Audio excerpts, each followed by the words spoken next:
dia bermalam pada malam 13 dan kemudian dia pun sampai ke siang harinya, maka dia wajib melontar pada hari 13. Jadi pada hari ke-13 ini dia optional. Kalau awak bermalam pada malam 13, awak melontar pada hari 13. Kalau awak tidak bermalam malam 13, maka tidaklah awak melontar pada hari 13. Alamak, macam mana ini penting pada tak biasanya tuan-tuan dan puan-puan, rombongan yang mengikuti program haji kami, kita akan bermalam 3 malam straight. Malam 11, malam 12 dan malam 13. Itu yang biasanya. Kenapa Ustaz? Sebab itulah yang afdal, itulah yang dibawa oleh Nabi kita sallallahu alaihi wasallam, ya. Jadi kita tak ambillah 2 malam, pada kita straight 3 malam. Jadi setiap 3 malam kita bermalam di Mina, dan setiap hari pada hari 11, 12 dan 13 kita melontar di Mina. Itulah jadi hukumnya, kita jalankan terus melontar. Nah, tuan-tuan dan puan-puan rahmatullah, apabila kita mengatakan bahawa hari 13 itu tertakluk kepada bermalam yang pada malam 13, kalau tak bermalam taklah wajib melontar pada hari 13. Ini hanya pada masalah malam 13. Kenapa? Kerana malam 13 ini diberi pilihan oleh Allah. Boleh bermalam, boleh tak bermalam. Kalau awak bermalam, maka lontar pada esoknya. Tidak bermalam, maka besok tak melontar. Tetapi pada hari 11, 12 itu memang wajib melontar. Kalau ada orang misalkan dia tak datang bermalam pada malam 11, aduh Ustaz, saya kena lontar tak hari 11? Lontar tu wajib, mesti lontar. Ustaz kata kalau tak bermalam, tak ada lontar siangnya. Itu pada hanya 13 Zulhijjah sahaja. Kerana itu Allah beri pilihan. Nak buat boleh, tak buat boleh. Kalau awak bermalam, awak melontar. Tak bermalam, tak melontar. Itu Allah yang beri pilihan. Ingatkan tuan-tuan ya, Allah SWT telah menyebutkan dalam surah Al-Baqarah, a'udzubillahi minasyaitonir rajim, "Faman ta'ajjala fi yawmaini fala itsma 'alaihi wa man ta'akhkhara fala itsma 'alaihi man ittaqa." Sesiapa yang nak bermalam 2 malam, maka tidaklah dia berdosa, dan sesiapa yang nak bermalam 3 malam, tidaklah dia berdosa. Jadi makna di sini kita boleh ada pilihan untuk 2 malam atau untuk 3 malam. Tetapi kalau sekiranya kita nak sengaja, kita nak meninggalkan melontar pada hari 11, hari 12, itu tak boleh sama sekali. Kenapa? Kerana pada malam 11, malam 12 itu bermalam satu hukum, bermalam satu hukum. Ditinggalkan, dia kena bayar denda kalau ada uzur. Tetapi kalau melontar, itu satu hukum lagi. Melontar adalah merupakan wajib dari wajib-wajib haji. Jadi dia mesti melontar pada hari 11 dan dia mesti melontar pada hari 12. Baiklah, kita telah menyebutkan kalau sekiranya orang-orang yang hendak, orang-orang yang ada keuzuran, yang di mana dia tidak melakukan bermalam di Mina. Umpamanya orang sakit, dia tak dapat bermalam di Mina kerana dia duduk hospital. Seorang doktor, seorang nurse, dia tak dapat bermalam di Mina kerana dia merawat pasien-pasien yang sakit. Seorang pegawai yang kena sibuk dia dengan urusan-urusan jemaah, dia tak dapat bermalam di Mina. Okey, dia tak bermalam di Mina, dia gugur kewajiban bermalam di Mina kerana uzur syar'i.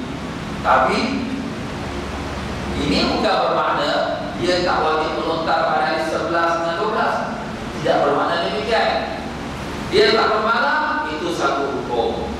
Melontar, satu hukum lagi. Wajib melontar pada hari 11 dan hari 12. Wajib melontar. Habis Ustaz, memang dia pun tak boleh nak pergi Mina. Dia sakit, dia tak dapat nak berjalan. Doktor pun sibuk, doktor pun tak dapat nak pergi ke Mina. Pegawai pun sibuk, dia tak dapat pergi Mina. Macam mana dia nak melontar? Nak bermalam pun tak boleh nak melontar. Macam mana lagi? Jawapan kita, kalau dia ada uzur syar'i, dia tak boleh melontar, dia wajib mewakilkan kepada orang yang boleh melontar bagi pihak diri dia. Nampak? Dia bukan gugur terus, tapi dia wajib mewakilkan. Jadi dengan itu, hendaklah orang yang sakit ke, doktor ke, nurse ke, pegawai ke, kalau memang dia tak dapat datang ke Mina sampai hari 13 Zulhijjah sebelum masuk maghrib pun tak dapat juga. Kenapa kita sebut hari 13 Zulhijjah sebelum maghrib? Sebab itulah waktu yang penghabisan untuk melontar semua jamrah-jamrah daripada hari 10, 11, 12 semua. Jadi kalau tak dapat sampai ke Mina sebelum maghrib tanggal 13 untuk nak melontar hari-hari yang dah terlepas kerana kesibukan atau kerana sakit dan sebagainya, wajib dia mewakilkan kepada orang untuk melontar bagi pihak dia. Kalau tak diwakilkan, tak dilontarkan untuk diri dia dan dia pun tak melontar, maka kenalah bayar denda. Itulah dia tuan-tuan dan puan-puan. Kurang satu batu satu mun, dua batu dua mun. Kalau tiga batu dan lebih atau seluruhnya tak lontar sama sekali, hanya dengan satu ekor dam, satu kambing yang disembelih di Mekah dan dimakan kepada orang fakir miskin Mekah. Jadi itulah yang tuan-tuan dan puan-puan, sedikit gambaran bagaimana dengan program ataupun perjalanan jemaah ibadah haji ini.